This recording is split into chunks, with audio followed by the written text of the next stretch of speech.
निश्चित करणार आहोत। या अगोदर उपाध्यक्ष पदाची जबाबदारी स्वीकारली, तर आता पक्षानं मोठी जबाबदारी दिली आहे।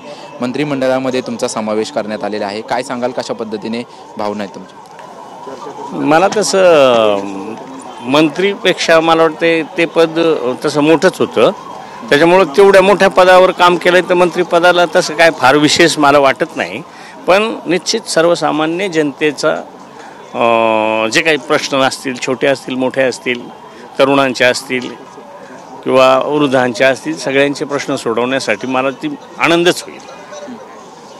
कोणतं मंत्रिपद म्हणजे खातं कोणतं मिळावं? खातं कोणतंही दिलं तरी शेवटी खातं असतं, त्याच्यात काम करायला संधी असते। जे काही सार्वभौम सर्वसामान्यांसाठी जे काही विकासाची कामं आहेत, मग ते कुठलंही डिपार्टमेंट मिळालं तरी कामं करता येतात। आपले काही अनेक सहकारी जे आहेत ते नाराज आहेत, कुठेतरी भुजबळ साहेब असतील किंवा इतर नेते असतील ते नाराज आहेत। त्यांच्याबद्दल तुम्ही काय सांगाल की अनेकांना नव्यांना संधी दिल्यामुळे कुठेतरी वरिष्ठांची नाराजी पक्षावरती आलेली आहे? नाही, तसं म्हणून तर काही मी कुठं ऐकलं नाही, पण नाराज असणं साहजिक आहे, कारण ते आमच्यापेक्षा खूप मोठे सिनियर आहेत।